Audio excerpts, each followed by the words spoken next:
야담 이야기 세자매강. 예로부터 백두산 천지에 대한 여러 가지 재미있는 전설들이 많이 전하여졌습니다. 아주 오랜 옛날 백두산 천지에는 물이 아주 많았고 햇빛이 비칠 때면 아름다운 빛이 하늘에까지 반사되었다 합니다. 그때 이곳은 사시장춘이라 눈이 내리는 일이란 없었습니다. 천상에 있는 옥황에게는 딸 삼형제가 있었습니다. 그들은 저마다 절색이어서 뜨는 해와 같았고 월궁에 드나들며 개수나무 그늘에 앉아있는 옥녀와도 같았습니다. 헌데 셋째 딸이 나이 18이 되자 옥황은 딸들을 궁전에만 가두어두고 외계와 접촉도 못하게 하는 데 대해서 늘 불만을 품고 있었습니다. 그들 세 자매는 낮이면 화원에 나가 꽃구경이나 하고 밤이면 별당에서 달구경밖에 하지 못하였습니다. 하루는 화원에 나갔던 셋째 딸 두마는 버리꽃에 찾아들고 나비가 짝을 지어 쌍쌍이 꽃 속에서 날아드는 것을 보았습니다. 셋째 딸은 벌이 부럽고 나비가 부러웠습니다. 자기도 그들처럼 널따란 하늘로 마음대로 날아다니고 싶었습니다. 그는 돌아오는 길에 초롱 속에 가두어 기르는 새소리를 듣고 초롱 속에 갇힌 새를 쳐다보았습니다. 초롱 속에 갇힌 새는 마치 자기와도 같았습니다. 새가 제잘거리고 우는 소리를 들으니 마치도 새가 자기를 보고 저 하늘에 자유롭게 날아가게 문을 열어달라는 것만 같았습니다. 셋째 딸은 초롱 속에 새가 불쌍하여 초롱문을 열고 새를 놓아주었습니다. 새는 고맙다고 인사라도 하듯 정원 안을 빙빙 돌더니 멀리로 날아가는 것이었습니다. 셋째 딸은 자기도 새처럼 날아가고 싶었습니다. 셋째 딸이 이런 생각을 하고 있는데 옥황께서 부른다는 정갈이 왔습니다.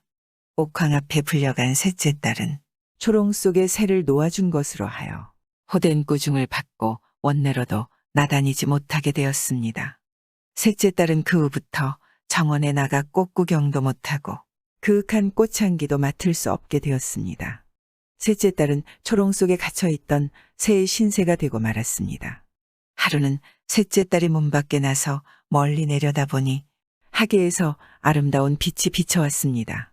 자세히 살펴보니 기암괴석으로 둘러싸인 그 속에 거울같이 맑은 물이 있었습니다. 셋째 딸의 마음은 마치도 천도복숭아를 먹은 듯이 통쾌하였습니다. 그는 당장에 그곳에 가서 미역을 감으면 하늘공중에 날아간 새처럼 한없이 자유로울 것만 같았습니다. 그의 마음은 뒤설레기만 하였습니다. 하지만 지금 그는 초롱에 갇혀있던 새를 놓아준 것이 죄가 되어 새처럼 갇혀있는 몸이니 별 수가 없었습니다. 그는 안타까워 가슴을 쥐어 뜯으며 울었습니다. 이때 두 언니가 찾아와 그를 불렀습니다. 큰 언니는 동생의 얼굴에 눈물이 흐르는 것을 보고 향기 풍기는 손수건으로 눈물을 씻어주며 얘야, 부왕한테 가서 사죄하고 저 정원에도 나가다니렴. 하면서 위안도 하고 타이르기도 하였습니다. 셋째 딸 두마는 언니를 보고 말하였습니다. 언니, 그런 말은 애당초 그만두고 저 멀리서 비쳐오는 눈부신 빛이나 보세요. 언니, 난 저 빛발치는 못에 가서 목욕하면 대붕처럼 하늘을 날 것 같고 월궁에라도 갈 것 같아요. 두 언니가 셋째 동생 두만이 가리키는 손길을 따라 내려다보니 안개 거친 맑은 하늘 아래 녹음이 우거지고 숲속에서 사슴이 떼지어 뛰놀고 백두의 진달래 웃는 속에 거울같이 맑고 맑은 늪이 햇빛에 반짝반짝 빛나는 것이 보였습니다. 그들도 당장 그 아름다운 풍경 속에 묻히고 싶었지만 옥황에게 윤허를 받지 못했는지라 그렇게는 못하였습니다. 큰언니 송말은 둘째 동생 압록을 보고 부왕에게 청들어 허락하시면 우리 세 자매가 같이 가서 인간 세상의 풍경도 구경하고 꽃향기도 한껏 마시고 맑은 늪에서 미역도 마음대로 감고 오자꾸나 하였습니다. 옥황은 송말과 압록이 애걸복걸하며 간청하는 바람에 허락은 하였으나 두마니만은 못 데리고 간다는 것이었습니다. 두 언니는 두마니를 떼어두고는 못 가겠다면서 또 옥황에게 두마니를 데리고 가게 해달라고 재삼 빌었습니다. 그러나 대답하지 않았습니다. 두만은 옥황이 허락하지 않는다는 말을 듣자 너무나 안타까워 구곡 간장이 닿았습니다. 그는 마음속에 옹의를 풀지 못하여 그만 식음을 전폐하고 몸져 누웠습니다. 송말은 또 옥황을 찾아가 두만이 몸져 놓은 일을 말하고 두만이 가지 않으면 자기들끼리는 저 먼 하계에 갔다 올 수 없으니 함께 가게 해달라고 빌었습니다. 그러자 옥황은 머리를 끄덕이며 대답을 하고는 송말에게 하계의 모세가 미역을 감고 당일로 돌아오며 하계에 내려가면 특별히 두만의 행동을 살피라고 타일렀습니다. 큰언니 송말이 이 소식을 두만에게 알리니 두만은 너무 좋아서 자리를 차고 일어나 덩실덩실 춤까지 추었습니다. 이튿날 세 자매는 비단 옷을 차려입고 화장을 곱게 하고 오색 찬란한 무지개를 타고 하계로 내려왔습니다.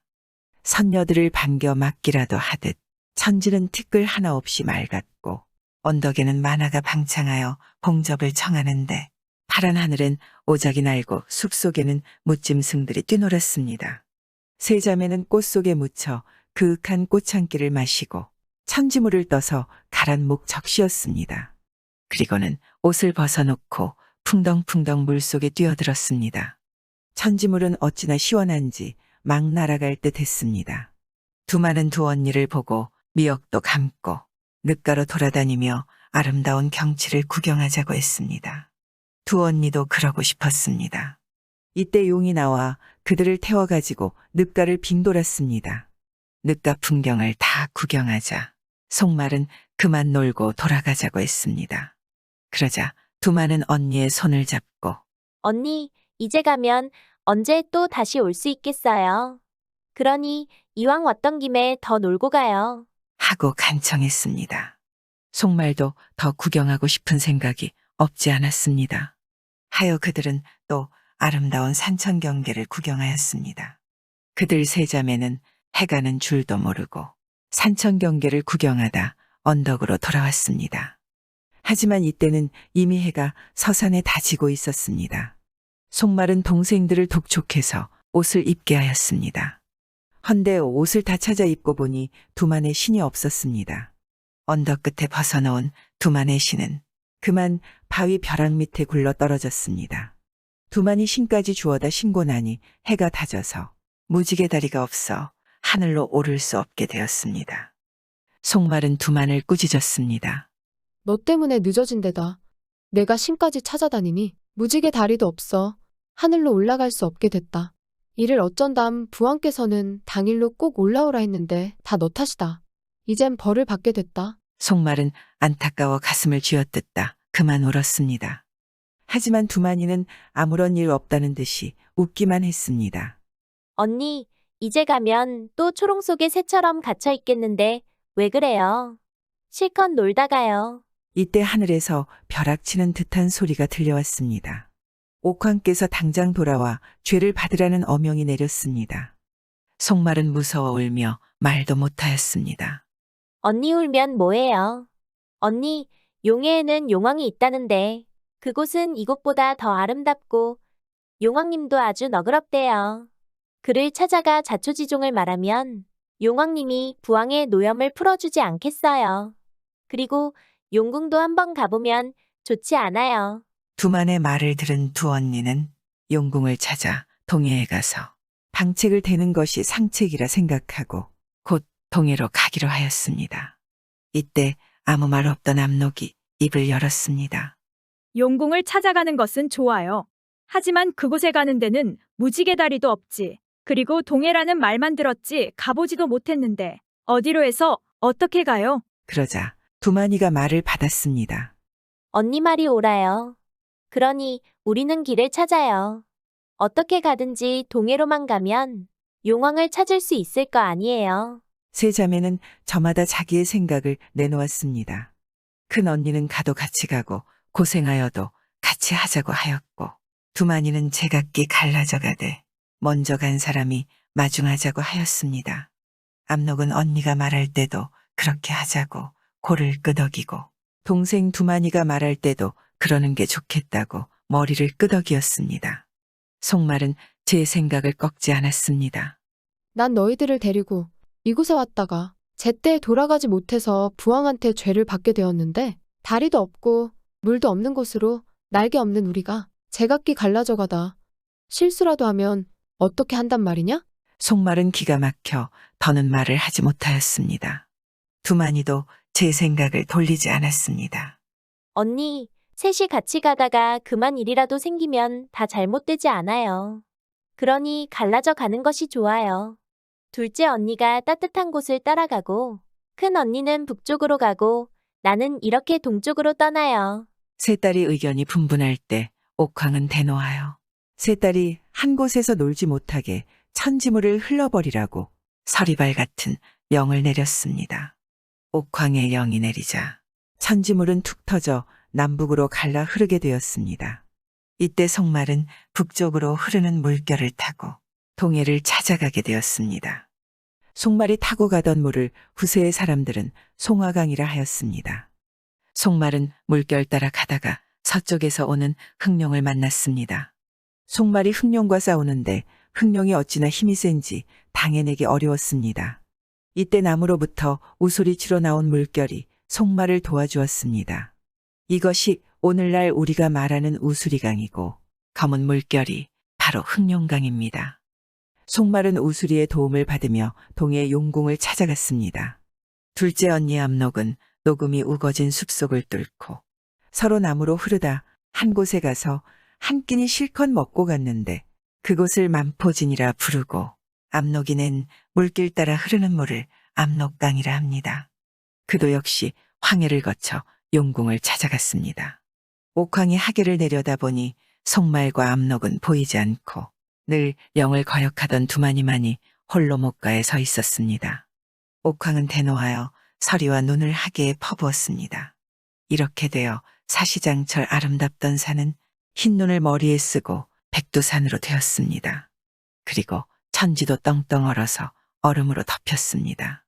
갑자기 이렇게 되니 두마니는 물결을 애워탈 수 없게 되었습니다.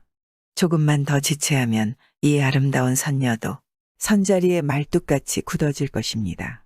두마니는 발을 동동 구르며 하늘만 쳐다보았습니다.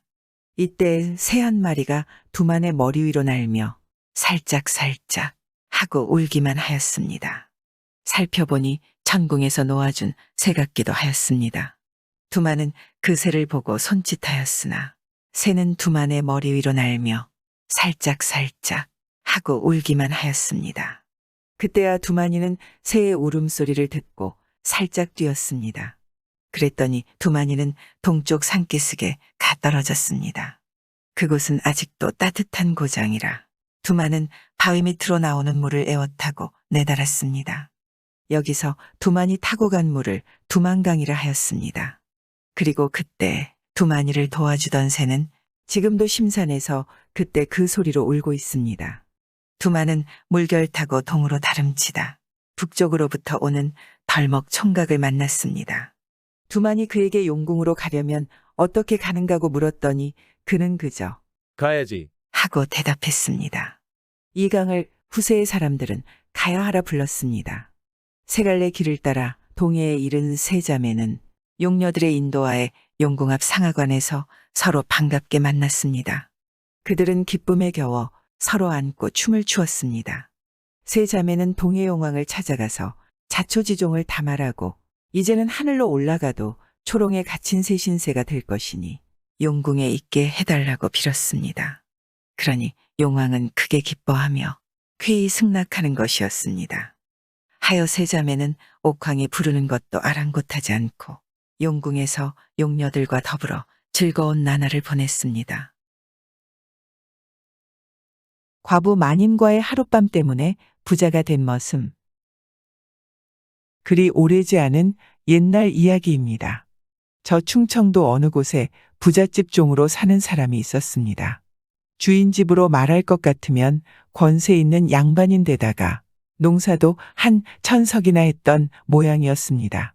그런 집에서 종노릇하면서 살았는데 한 번은 주인 심부름으로 서울에 가게 됐습니다. 서울에 주인 양반의 친척되는 이가 사는데 벼슬이 참판이나 돼서 아주 떵떵거리고 살았습니다. 그 집에 쌀을 두어 감아 져다 주는 심부름을 하게 됐던 것입니다. 그래서 이 머슴이 쌀을 두어 감아 짊어지고 서울에 가서 참판댁에 갖다 주니까 그 집에서 내려갈 때 노자나 하라고 돈 성냥을 주었습니다. 이 사람이 돈 성냥을 받고 보니 집에 있는 아내와 자식 생각이 났던 것입니다. 때는 엄동설한인데 옷이라고 호옷을 걸치고 벌벌 떨고 있을 식구들 생각하니 그 성냥을 그냥 가지고 갈 수가 있나. 저작거리에 가서 식구들 옷을 샀습니다. 옷을 사고 나니 돈이 한 푼도 없어서 빈손으로 내려왔습니다. 집에까지 가자면 한 며칠은 걸리는데 수중에 돈이 한 푼도 없으니 딱하게 됐던 것입니다. 어느 집에고 가서 염치불구하고 하룻밤 쉬어가자고 해도 어디 한 군데 받아주는 데가 없었습니다. 옛날에는 황혼의 과객을 내쫓는 법이 없었다지만 그것도 글깨나 읽는 선비들 말이지. 남의 집 종살이하는 사람은 어디 가나 괄시밖에 마련이었던 것입니다. 날은 저물고 갈 곳은 없고 해서 여기저기 헤매다가 어느 곳에 가니까 번듯한 집이 있었습니다. 쫓겨날 때 쫓겨나더라도 사정해보는 수밖에 없다 하고 문 밖에서 지나가는 사람인데 헛간이라도 좋으니 하룻밤 쉬어갑시다. 라고 소리치니 천만 뜻밖에도 아주 반가워하면서 들어오라고 그러더는 거였습니다. 다른 식구는 없고 나이 지긋한 안악이 혼자 있는데 들어보니까 일찍이 남편을 먼저 보낸 수절과부였습니다. 들어가니까 더운 밥 짓고 술도 한 잔 곁들여서 아주 대접을 잘해주는 거였습니다. 그러고 나서 이 늙은 과부가 손님께 한 가지 청이 있는데 들어주시겠습니까? 이러는 거였습니다. 무슨 청인지는 모르지만 거절을 할 수가 있나. 이렇게나 신세를 지고서 무슨 일인들 못하겠습니까? 말씀만 하십시오. 라고 했더니 건넌방으로 데려가서 윗목에 덮어놓은 거적을 탁 들추는데 거기에 송장이 하나 있는 거였습니다. 웬 선비가 죽어서 거적을 덮어놓았더란 말입니다. 그저께 저녁에 지나가던 선비가 우리 집에 와서 잤는데 자다 말고 갑작스럽게 죽었습니다. 아무래도 연병에 걸려 죽은 듯하여 아들내외와 손주가 몸을 피하고 저 혼자 이 넓은 집을 비울 수 없어 지키고 있었습니다. 청이라는 건 다른 게 아니고 이 송장을 좀 치워주십시오. 라고 하는데 듣고 보니 참 딱했습니다. 연병이라고 하면 돌림병이니 잘못 건드렸다가는 다 죽는 것인데 그게 무서워서 이 집 식구들도 다 몸을 피했단 말입니다. 이 사람이 가만히 생각해 보니 좀 무섭기는 하지만 신세를 지고서 나 몰라라 할 수는 없어서 까짓것 사람 목숨이야 하늘에 달린 건데 어쩌랴 하고 기꺼이 송장 치는 일을 맡았습니다. 쑥을 태워 연기를 피워놓고 염을 해서 송장을 깨끗하게 닦고 거적에 둘둘 말았습니다. 그걸 지게에 짊어지고 횃불을 피워들고 먼 산에 올라가 구덩이를 파고 잘 묻어줬습니다. 그렇게 밤새 장사를 치르고 나니까 날이 환하게 샜습니다. 주인 안하기 고맙다고 아침을 잘 차려주는 걸 먹고 나니 과부마님은 머슴에게 고맙다며 노자까지 듬뿍 주었습니다. 노자를 받아 들고 지게를 지고 막 나서려는데 주인이 따라 나와 보자기에 쌓인 길쭉한 통을 하나 주면서 이것은 죽은 선비가 지니고 있던 것인데 아무래도 송장 친 사람이 가지는 게 옳겠습니다. 라고 하는데 가만히 보니 비단 보자기로 둘둘 말아 싼 것이 예사 물건은 아닌 것 같았습니다. 그걸 받아 가지고 가다가 쉴 참에 궁금증이 나서 보자기를 끌러봤는데 통은 사방을 종이로 바르고 벌건 도장을 찍어놨는데 종이에 글자가 적혀 있지만 이 사람이 까막눈이라 읽을 수가 없었습니다. 바로 들고 보고 거꾸로 들고 보고 이러는데 그때 마침 선비 한 사람이 지나다가 그걸 이렇게 들여다보더니 깜짝 놀라면서 머슴에게 말하니 여보 이게 어디서 났소? 하고 묻는 거였습니다. 나도 얼떨결에 얻었습니다. 대체 이게 무엇입니까? 라고 말하니 선비는 놀라면서 그게 충청감사가 임금님한테 보내는 편지통이요. 이런단 말이었습니다. 듣고 보니 일이 참 복잡하게 됐습니다. 그 선비가 임금님한테 가는 편지를 들고 가다가 변을 당했나 본데 그걸 이 사람이 가지게 됐으니 어떻게 할까? 이 궁리 저 궁리하다가 에라 이왕에 이게 내 손에 들어왔으니 내 손으로 임금님께 편지를 전하는 수밖에 없다. 하고 그 길로 도로 서울로 올라갔습니다. 서울에 가서 대궐을 찾아갔는데 문지기가 못 들어가게 막는 것을 편지통을 내보이니 당장 안으로 들여보내 주었습니다. 그래서 이 사람이 임금님 앞에까지 불려갔는데 임금이 머슴에게 너는 어떤 백성인데 이런 중한 편지를 가지고 왔느냐? 라고 머슴에게 말하니 그동안 있었던 일을 임금님께 다 고했습니다. 서울 사는 참판댁에 심부름 왔다가 노자를 다 쓰고 내려가는 길에 잘 곳이 없어 어느 집에 들어갔는데 거기서 송장을 치게 됐습니다. 송장된 사람이 갖고 있던 물건을 얻었는데 뒤늦게 중한 편지인 줄 알고 가져왔습니다. 이렇게 말하니 임금님이 그 말을 다 듣더니 고개를 끄덕끄덕하고는 내가 큰일을 했구나. 듣고 보니 내 주인이 큰 부자인 모양인데 그 재산을 내가 좀 나눠 가져도 되겠구나. 하더니 사람을 시켜 의관을 가져오라 해서 그걸 주면서 이것은 내 명령이니 반드시 지켜야 하느니라. 이 옷을 입고 관을 쓰되 절대로 벗어서는 안 된다. 그리고 절대 임금이 그랬다고는 말하면 안 된다. 즉 아무 말도 하지 말거라. 이러는 거였습니다. 임금의 명인이 어길 수가 있나. 이 사람이 도포를 입고 관을 쓰고 지게를 지고서 집으로 갔습니다. 그 꼴을 해가지고 집에 가니 주인이 가만히 있을 리가 없었습니다. 이놈이 서울 가더니 미쳐서 왔구나. 종놈 주제에 감히 도포를 입고 관을 써 하고 야단을 하면서 달려들어 옷을 벗기고 관을 벗겨 발기발기 찢어버리는 거였습니다. 그러고는 괘씸한 놈이라고 볼기를 쳤습니다. 그렇게 실컷 얻어맞고 드러누워 있었습니다. 맞으면서도 절대 임금의 명대로 절대 말을 하지 않았습니다.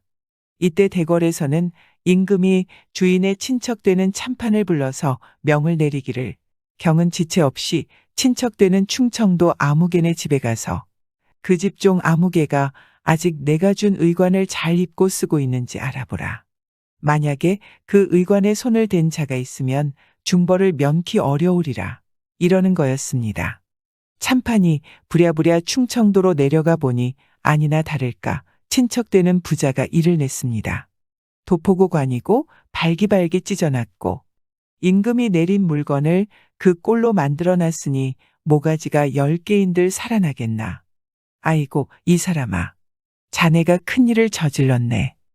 이 일이 상감께 알려지면 자네도 죽고 나도 죽네. 주인이 내막을 들어보니 이것 참 목숨이 왔다 갔다 하는 일이란 말입니다. 이 일을 어찌하면 좋습니까? 라고 참판에게 말하니 하는 수 없네. 그 종놈을 잘 구슬려서 이 일을 입 밖에 내지 못하도록 해야겠네. 아예 그놈 종문서를 태우고 땅마직이나 조이 나눠주는 게 상책일세. 라고 말하니 대감은 그렇게 해서 무사하다며냐 그러고 말고요. 이래서 종문서를 태우고 1000석 농사 중에 500석을 뚝 떼어주니까 이 사람은 하루아침에 부자가 됐습니다. 그렇게 부자가 돼서 잘 살았습니다. 그나저나 임금의 성견지명이 대단한 것 같네요. 그냥 재산을 떼어주라는 명분이 없으니 이게 다 임금님이 이렇게 될 줄 미리 알고 꾸민 일이 아니면 뭐겠습니까? 구독과 좋아요, 알람 설정은 사랑입니다.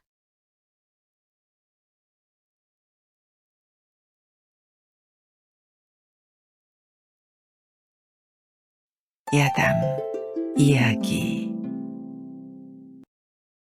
염라대왕을 만난 농사꾼, 머슴이 되어 처녀와 혼인을. 옛날 옛적에 혼자 외로이 살고 있는 가난한 총각 농사꾼이 있었습니다. 총각의 취미는 강가에서 낚시를 하는 것이었습니다. 여느 때와 마찬가지로 총각은 자주 찾던 강으로 가서는 낚시대를 들이웠습니다. 낚시를 하던 농사꾼 총각은 강가에서 서로 물에 빠져서 죽겠다고 난리를 치는 사람들을 보게 되었습니다. 자세히 보니 할머니와 할아버지였는데 할아버지와 할머니는 서로 강물에 빠져 죽겠다고 아우성이었습니다. 내가 먼저 죽을 거야. 할머니가 말을 하며 뛰어들려고 하면 할아버지가 말렸습니다. 내가 먼저 죽어야 돼. 할아버지가 말을 하면 이번에는 할머니가 막아섰습니다. 둘은 서로 자신이 먼저 죽어야 한다며 몸싸움까지 하며 옥신각신을 벌이고 있었습니다. 왜들 그러세요? 총각은 할머니와 할아버지의 팔을 잡고서 말렸습니다. 내가 이렇게 살아서 뭐하나 싶어서 그래. 할머니는 울먹이는 목소리로 말했습니다. 할머니와 할아버지 두 사람은 서로 싸우느라 힘을 다 뺐는지 자리에 털썩 주저앉아서는 말을 했습니다. 무슨 일이 있으세요? 총각이 걱정하며 물어오자 할아버지가 비운의 삶에 대해 설명을 하기 시작했습니다. 먹고 살 길이 없어서 그래. 그래도 어떻게든 방법이 있을 거 아니에요. 방법이 없으니까 이러는 거 아니겠어. 할머니가 총각의 말에 대답을 했습니다. 두 사람은 굶어서 죽느니 차라리 물에 빠져 죽는 게 낫다고 생각해서 강가로 나왔다고 했습니다. 그러자 총각 농사꾼이 제가 잡은 물고기로 오늘 저녁 맛있게 차려드릴게요. 마음씨가 좋은 총각은 할머니 할아버지를 자신의 집으로 데리고 갔습니다.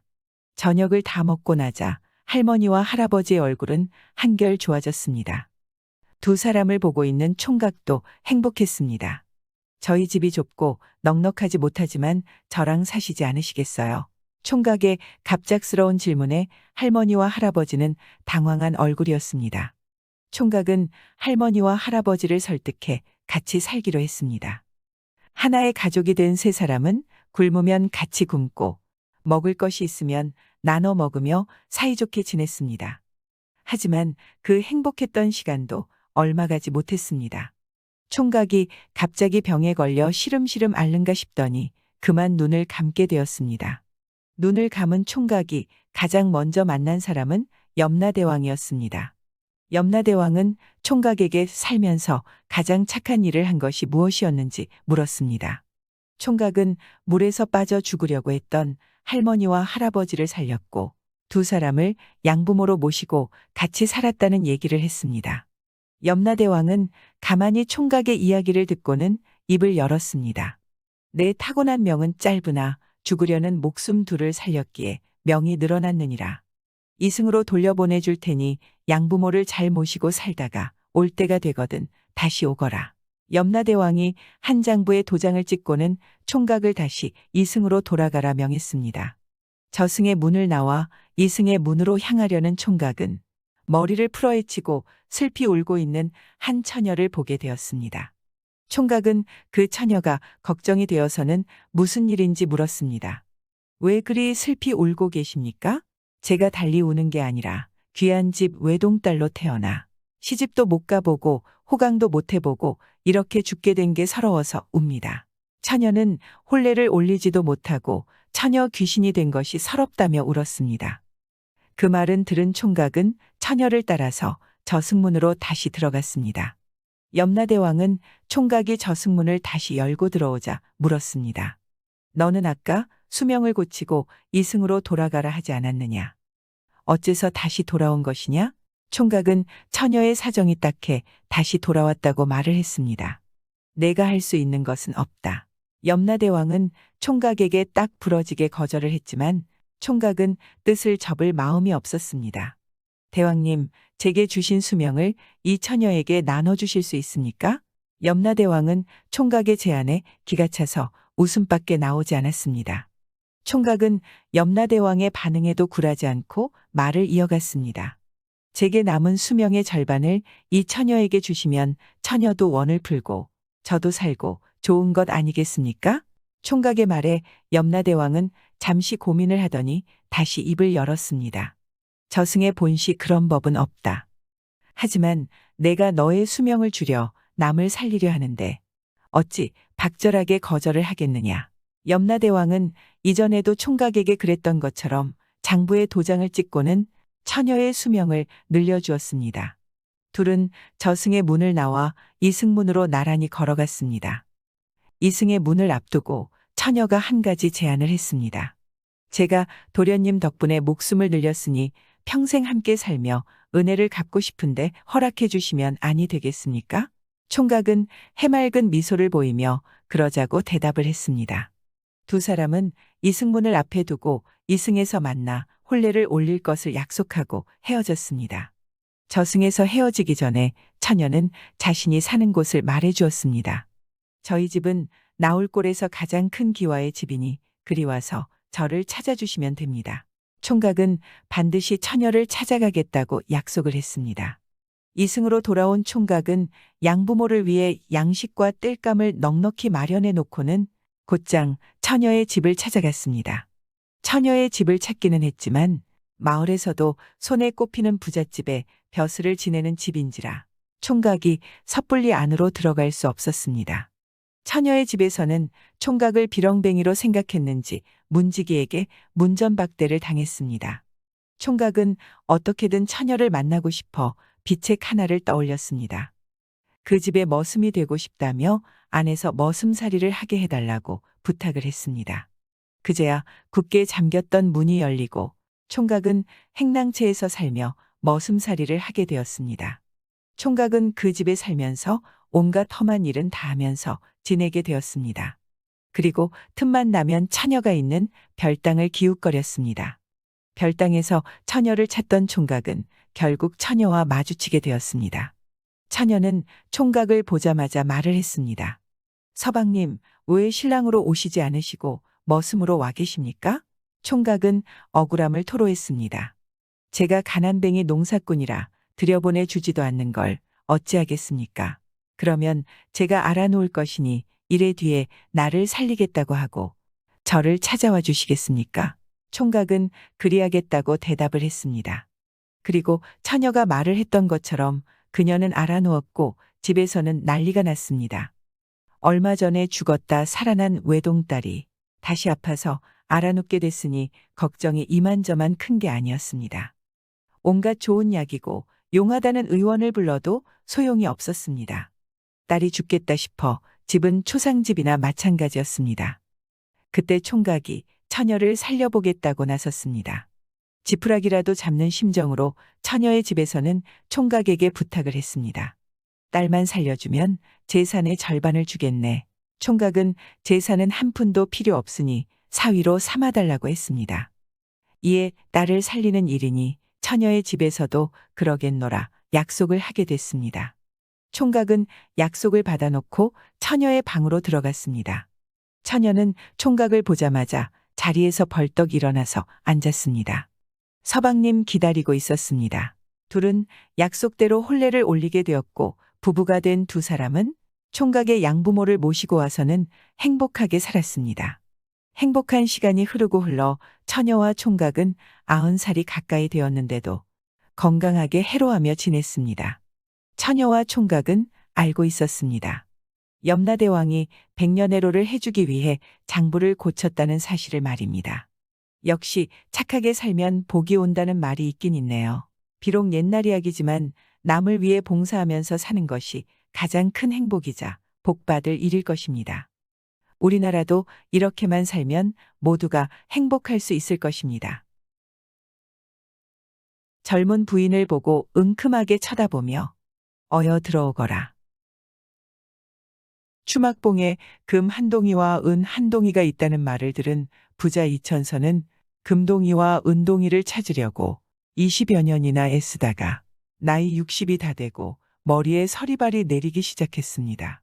부자 이천선에게는 갖가지 금은보화가 있었지만 마음이 숫덩이 같고 욕심 사나운 그는 금동이와 은동이를 자기 손에 넣으려고 산신령에게 빌고 점쟁이를 찾아다니면서 점도 쳐보고 날마다 추막봉에 가서 사방을 파헤쳤지만 금동이와 은동이는 어디에 묻혔는지 알 길이 없었습니다. 오매불망 그 금동이와 은동이를 찾았지만 날마다 소경이 험막대질할 뿐이었습니다. 그러던 어느 날 저녁이었습니다. 백발이 성성한 노인 한 분이 오동나무집 팽이를 짚고 그를 찾아왔습니다. 자네는 지금 가지고 있는 재산이면 살아갈 수 있으니 추막봉에 와서 금동이와 은동이를 찾지 말게. 이제 다시 추막봉을 파헤치면 좋은 일이 없을 거네. 그 두 동이의 금과 은은 자네 것이 아니네 라고 노인이 말하니 이천서는 백발노인 앞에 무릎을 꿇고 앉으며 물었습니다. 그럼 금동이와 은동이의 임자는 어느 곳에 있나이까? 그러자 노인이 말하길 그 임자는 아직 세상에 태어나지 않았는데 성은 허가요 이름은 득기라고 하네.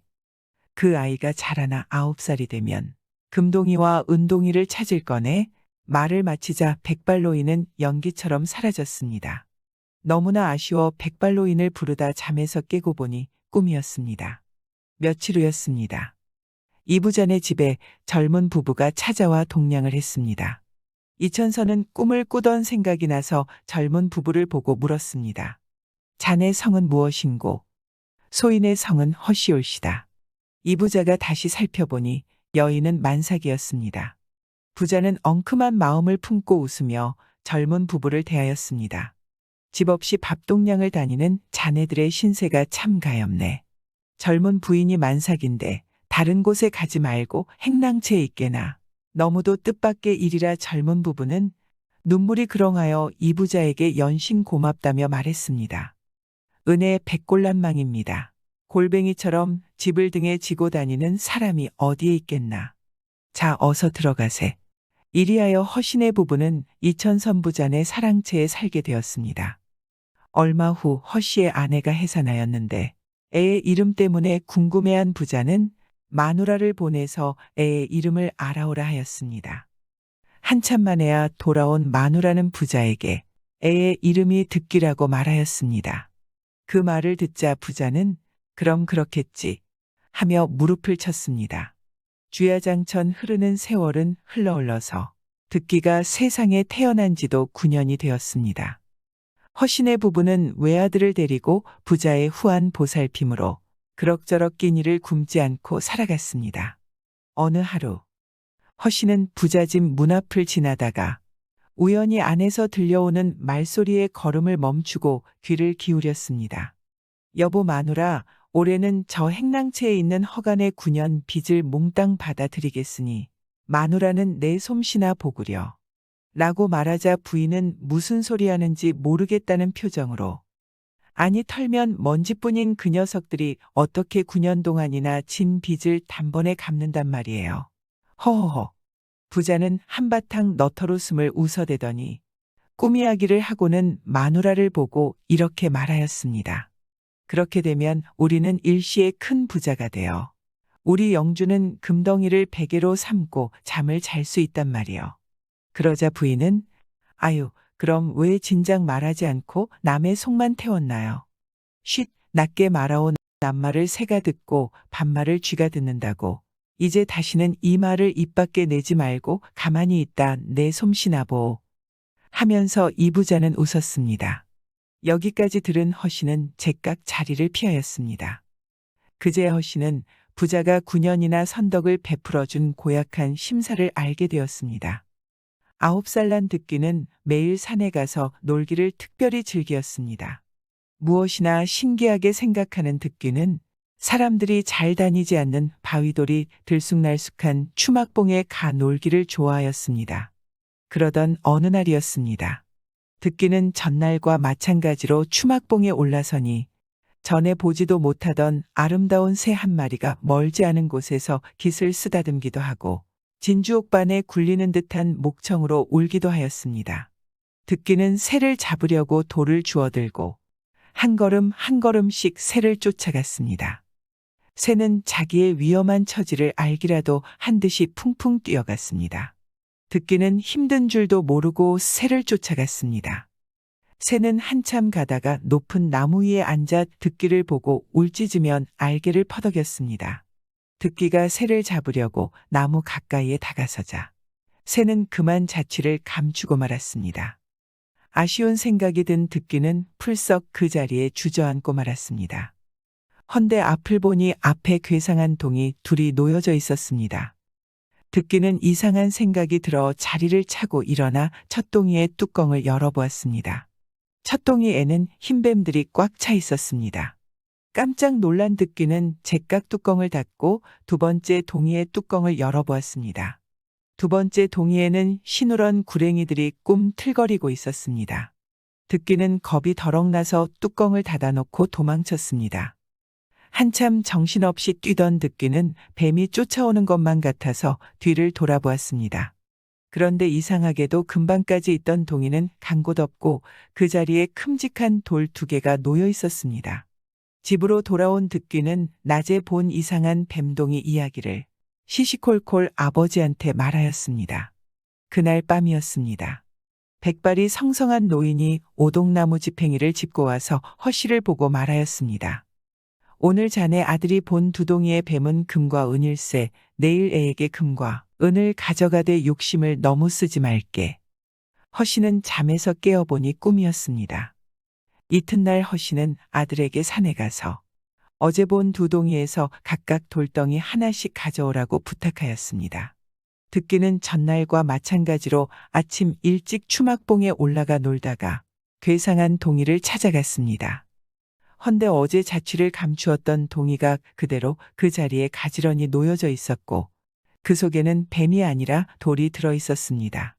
득귀는 아버지의 분부대로 첫 동이의 뚜껑을 열고는 제일 큰 흰돌 하나를 꺼내고 두 번째 동이에서는 누런 돌을 꺼내가지고 길을 돌아섰습니다. 몇 걸음 내려오다 뒤를 돌아보니 동이는 온데간데 없었습니다. 득귀는 단숨에 집으로 돌아와 아버지한테 가져온 돌을 내놓았습니다. 허씨는 그 돌을 받아들고 보고 또 보더니 틀림없는 금과 은이라 아내와 아들 득귀를 데리고 영영 부잣집 행랑채를 떠나고 말았습니다. 해는 서산에 기울어지고 집집마다에서는 저녁 연기가 피어올랐습니다. 헌데 유독 허신의 연통만이 연기를 토하지 않았습니다. 부자는 이상한 생각이 들어 행랑채 문을 열어 제꼈습니다. 집안에는 사람 그림자도 찾아볼 수 없는데 부엌한 가마뚜껑 위에 흰 종이가 펄럭펄럭하였습니다. 이 부자 종이를 들고 보니 흰 종이에는 이런 글이 적혀 있었습니다. 주인의 후한 보살핌의 소인은 금과 은을 가지고 갑니다. 금은을 탐내어 허신의 부부를 맞아들인 부자는 닥쳤던 게 담벽 쳐다 보듯이 입을 해벌리고 말았습니다. 그 일로 하여 우라병이 터진 부자는 오래 살지 못하고 저승으로 가고 말았습니다. 자꾸 만지니 그만 만지고 보기만 하세요. 이 이야기는 숙종대왕 즉위시에 있었던 이야기입니다. 서울 한 구석 오두막집에 아들, 며느리, 아버지, 세 식구가 살고 있었습니다. 살림살이가 너무도 어렵다 보니 어머니는 약 한 첩 쓰지 못하고 한많은 세상을 뜨고 말았습니다. 그런데 어머니가 별세한 지 1년이 되어 돌제사를 지내야 하겠는데 살림살이가 구차하여 밥 한 그릇, 술 한 잔 제상에 올려놓을 수조차 없게 되었습니다. 자식된 도리로 어머니 제사에 밥 한 그릇, 술 한 잔 못 올려놓게 되니 부부간은 서로 쳐다만 보다가 남편은 단칸방 윗목에 앉고 아내는 단칸방 아랫목에 누워 궁리만 했습니다. 한참 말없이 누워 있는데 아내가 얼굴에 웃음을 띄우고 가벼운 소리로 남편을 불렀습니다. 여보, 좋은 수가 있어요. 좋은 수라니 무슨 좋은 수가 있다는 말이요. 여보, 요새 들려오는 소문에 서울 장거리에서 달비를 산다는데 내 머리를 깎으면 좋은 달비 4꼭지는 될 것이옵니다. 달비 4꼭지만 팔면 어머님 제사를 지내드릴 수 있지 않아요? 남편은 그 말을 듣고 깜짝 놀랐습니다. 여보, 당신 무슨 말을 그렇게 하오? 어찌 당신의 머리를 깎아서 어머님 제사를 지낸단 말이요. 여보세요. 여자의 말이지만 저의 말을 들어보세요. 머리 깎으면 잘할 수 있지만 어머님 제사상에 술 한 잔 붓지 못하면 아버님 가슴에 못이 박히지 않겠나요? 다른 말 마시고 제 머리를 베세요.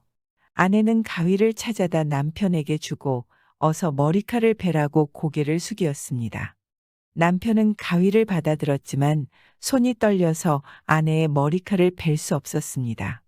아내는 남편을 보고 독촉을 했습니다. 여보세요. 사내대장부가 무슨 궁리 그리 많아요.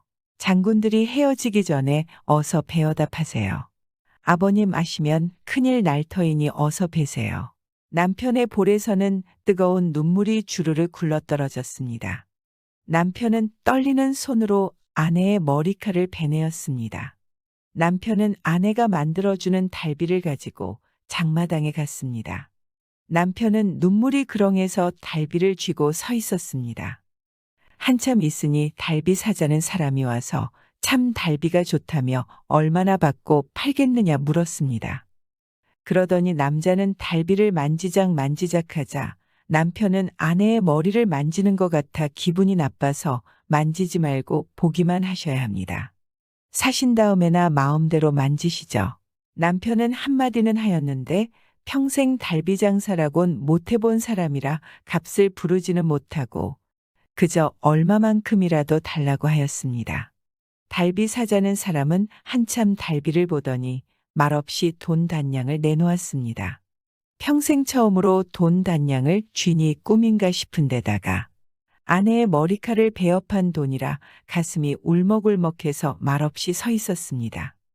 그러니 달비 산 사람은 돈이 적어서 그런 줄 알고 돈 한 냥을 더 주면서 이만하면 후히 주는 것이니 과히 섭섭해 마시오. 하고는 달비를 가지고 가버렸습니다. 남편은 돈 6냥을 받아가지고 쌀 한 말, 생선 서너 가지 술 한 근을 사가지고 집으로 향했습니다. 이때는 벌써 날이 어두웠습니다. 아내는 남편이 오는가 문 밖에서 김목을 빼들고 기다리고 있었습니다. 남편이 한짐해지고 들어서는 걸 보자 아내는 너무도 기뻐 어쩔 줄 몰랐습니다.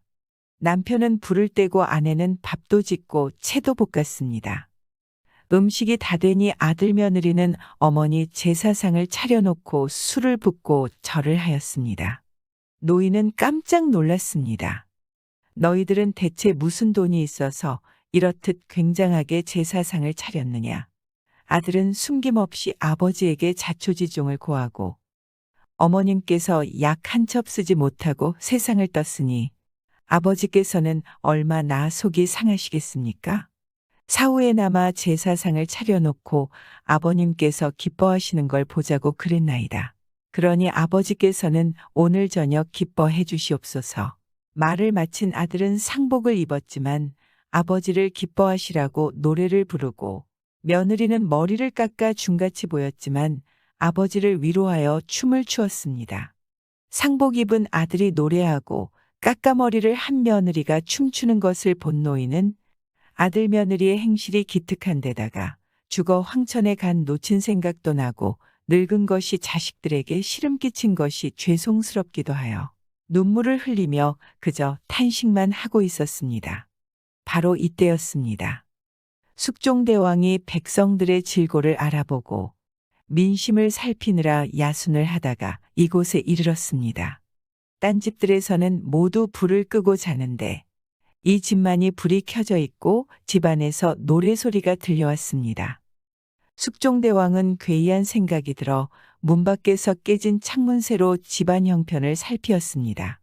집안에는 모두 사람이 셋인데 노래하는 사람도 있고 춤추는 사람도 있고 탄식하는 사람도 있었습니다.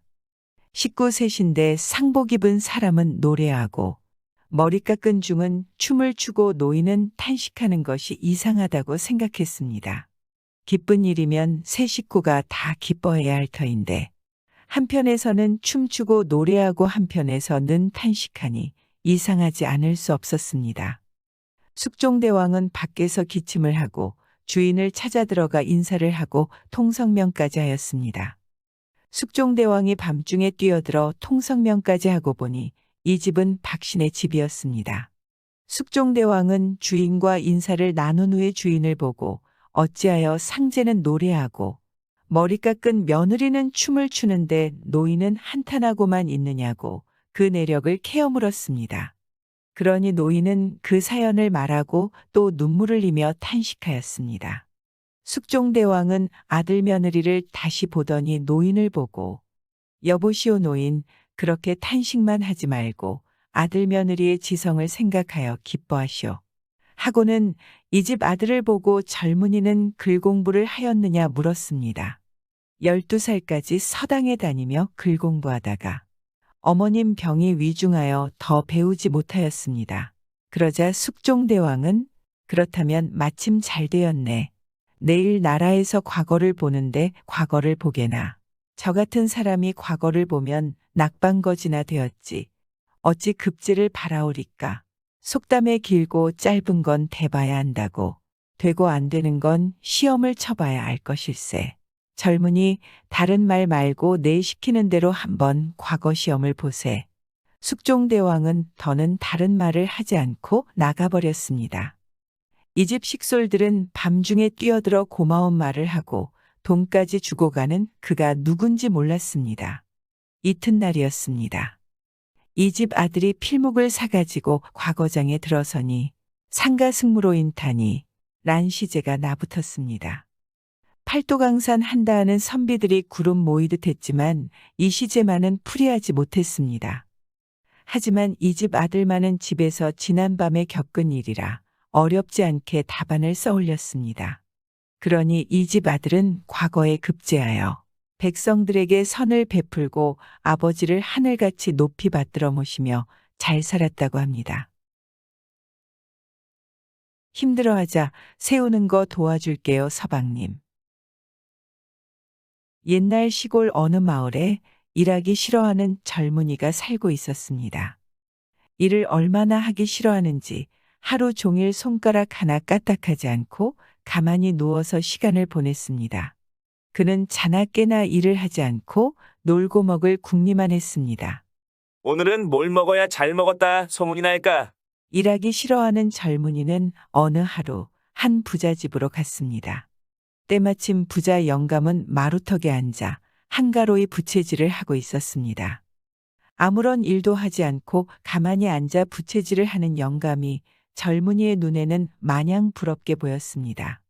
자신도 저리 살면 얼마나 좋을까 싶었습니다.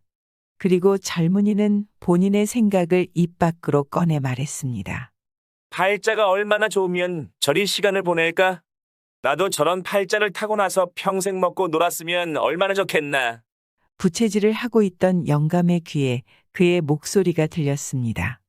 영감은 부채질을 멈추고는 일을 하기 싫어하는 젊은이를 불렀습니다.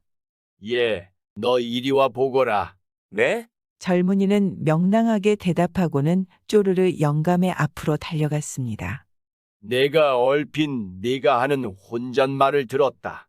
듣고 보니 내 평생 소원이 놀고 먹었으면 하는 것인 게냐? 네? 그저 대인님처럼 팔자 좋게 지내면 평생 원이 없겠습니다. 젊은이는 고개를 끄덕이며 답했습니다. 내 소원이 그러하다면 거야 못하겠느냐? 오늘부터 우리 집에 있으면서 아무 일도 하지 말고 네 소원대로 놀고 먹어라. 정말입니까? 내가 거짓말을 하겠느냐? 젊은이는 땅에 코를 박으며 절을 했습니다. 감사합니다. 일을 하기 싫어하는 젊은이는 그날부터 이 부자 집에서 놀고 먹으며 시간을 보냈습니다. 부자 영감은 정말 그에게 말을 한 대로 1년이 지나도 그보고 일을 하라 말을 하지 않았습니다. 그렇게 세월을 보내고 있는데 대감집에 일하고 있는 한 여종이 눈에 들어왔습니다. 젊은이는 대감에게 여종과 혼인하고 싶다고 이야기를 하였습니다. 그래서 대감은 여종에게 물어보니 여종도 젊은이를 마음 한켠에 두고 있었습니다. 대감은 한참을 생각하다가 젊은이와 여종에게 말하였습니다. 내가 문제 하나를 낼 테니 맞추면 둘이 혼인을 시켜주겠다. 두 명은 대감의 갑작스러운 제안에 당황스러웠지만 그래도 혼인할 기회라 생각하고 문제를 내라고 말하였습니다. 영감은 갑자기 달걀을 꺼내서는 이것을 세우면 혼인을 시켜주겠다고 하였습니다. 그래서 젊은이는 자신 있다며 계속 세워보는데 세워질 리가 없었습니다. 그래도 젊은이는 계속 세우려고 안간힘을 썼습니다. 그러자 대감은 미소를 띄우기 시작했습니다. 솔직히 대감도 여종을 젊은이에게 주는 게 싫었었는데 여종도 마음에 든다고 하니 어쩔 수 없이 문제를 냈던 것입니다. 그렇게 대감이 미소를 지으며 속으로 이제 포기하여라 라고 생각하고 있는데 갑자기 여종이 대감에게 제가 세우는 걸 도와도 되겠습니까? 라고 말하자 대감은 맘대로 하라고 하였습니다. 여종도 젊은이를 마음에 둔 터라 달걀을 세우고 싶었습니다. 여종은 대감에게 다시 말하였습니다. 세우기만 하면 되는 거죠? 라고 말하자 대감은 웃으면서 그렇대도 그러자 여종은 달걀을 쥐고 갑자기 바닥에 내려쳤습니다. 그러자 달걀 밑둥이 깨지면서 달걀이 세워졌습니다. 이를 본 젊은이와 대감은 놀랐습니다. 대감은 한참 동안 달걀을 보면서 갑자기 웃으며 혼인시켜주겠다고 하였습니다. 그래서 여종과 젊은이는 혼인하여 잘 살고 있었습니다. 어느덧 시간은 2년이 지나고 3년이 지났습니다. 시간이 지나도 영감은 젊은이에게 일을 하라 말을 하는 법이 없었습니다. 벼룩도 코등이 있다고 몇 년을 그 집에서 놀고만 먹으니 젊은이도 영감에게 미안한 마음이 들었습니다. 그래서 일하기 싫어하던 젊은이는 부자 영감을 보고 마당이라도 쓸게 해달라고 사정을 했습니다. 대인님, 제발 부탁입니다. 그저 너는 놀고 먹으면 된다. 부자 영감은 젊은이가 사정사정을 해도 일을 시키지 않았습니다. 부자 영감은 뜰하게 나서기만 하면 날마다 참대꼬챙이를 깎았습니다. 그 일이라도 시켜주십시오. 이것도 일이니 어찌 시킬 수 있겠느냐? 부자 영감은 그의 부탁을 거절했습니다. 그렇게 또 며칠이 흐른 어느 날 아침이었습니다. 일하기 싫어하는 젊은이는 자리에서 벌떡 일어나서는 영감을 찾아갔습니다. 제발 부탁입니다. 일을 시켜주십시오. 젊은이는 손이야 발이야 빌며 부탁을 했습니다. 너무 빌고 비니 부자 영감이 입을 열었습니다. 소원이 정 그러하면 오늘 나하고 같이 산으로 가겠나? 좋습니다. 말이 떨어지기 무섭게 젊은이가 답했습니다. 아침밥을 먹고 나자 부자 영감은 젊은이를 데리고 산으로 갔습니다. 그런데 어찌된 영문인지 자꾸 깊고 깊은 산속으로 들어갈 뿐 말을 한마디도 하지 않았습니다. 어디를 가는 것입니까? 조금만 더 기다려 보거라. 종일 걷고 걷다가 해가 질 무렵이 되어서 영감과 젊은이는 몇십 길 되는 벼랑가에 이르게 되었습니다. 벼랑 꼭대기 끝에는 늙은 소나무 한 대가 우뚝 서 있었습니다. 부자 영감은 망태기의 줄을 여미더니 일하기 싫어하는 젊은이를 보고 망태기 속에 들어가라 했습니다. 몇 년을 손 하나 까딱하지 않고 남의 밥만 먹고 살았으니 무시무시한 생각이 들기는 해도 들어가지 않을 수 없었습니다. 일하기 싫어하던 젊은이가 망태기 속으로 들어가니 부자 영감은 소나무에 망태기를 메고는 벼랑에 내렸습니다. 이 사람 망태기 속에 들어앉아 있는 것이 일이라고는 할 수 없네만 하룻밤만 그러고 있게나. 내일 아침에 와서 올려줄 테니 근심은 하지 말라고. 젊은이는 벼랑에 매달려 있으니 꼼짝할 수가 없었습니다. 일하기 싫어하는 젊은이는 영문도 모르고 벼랑에 매달려서 그저 밤이 새면 영감이 와서 올려주기를 기다렸습니다. 그런데 한밤중이 되니 범들이 무리로 몰려왔습니다. 벼랑 중턱에 매달린 망태기 속에 고깃덩이를 먹겠다고 눈에 쌍불을 켜고 달려들기 시작했습니다. 범들은 쉬지 않고 망태기를 향해서 뛰어올랐습니다. 그렇게 망태기로 뛰어오르던 범들은 부자 영감이 미리 깎아서 꽂아놓은 참대꼬챙이에 찔려 죽고 말았습니다. 날이 푸름푸름해져서 젊은이가 내려다보니 수마리의 범이 나자빠져 있었습니다. 강원도 범이 이날 와서 몽땅 목숨을 내놓은 것처럼 느껴졌습니다. 이튿날 아침이 되니 영감이 와서 젊은이를 올려주었습니다. 범을 하루 사이에 수마리 잡아놓으니 부자 영감과 젊은이는 평생을 소원대로 먹고 놀 수 있게 되었습니다. 그럭저럭 일하지 않고 하루 세끼를 산의 진미로 배를 불리며 세월을 보내다 보니 또 몇 달이 지났습니다. 일하기 싫어하던 젊은이는 가만히 생각해 보니 혼자 그 벼랑에 가서 하루를 보내면 범 몇십 마리를 잡아 일국의 거부가 될 것 같았습니다. 젊은이는 욕심이 불거져 나와서 여종에게도 말을 하지 않고 주인 몰래 망태기를 가지고 벼랑으로 갔습니다. 젊은이는 벼랑의 꼭대기에 올라섰습니다. 마음이 급해진 젊은이는 해가 떨어지기도 전에 소나무에 줄을 메고는 망태기 속으로 들어가서는 줄을 내렸습니다. 밤이 되자 범이 지난번과 같이 몰려들기 시작했습니다. 수십 마리의 범이 모여들기 시작했고 범들은 꼬챙이에 찔려서는 바닥에 뒹굴고 있었습니다. 날이 밝자 젊은이는 벼랑에 오르려 했습니다. 헌데 망태기 속에 들어가 조인 몸인데다가 긴긴 밤을 벼랑에 드리워져 있으니 그는 손발도 마음대로 움직일 수 없었습니다. 점점 힘도 빠지기 시작하니 혼자 힘으로는 도무지 벼랑에 오를 수 없었습니다.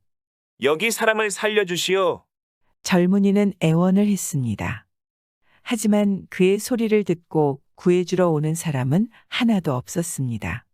사흘이 지나자 젊은이는 욕심을 쓰다 벼랑에 달린 채로 영영 눈을 감아야만 했습니다. 여종은 서방님을 찾으려 다녔지만 알 수가 없었습니다.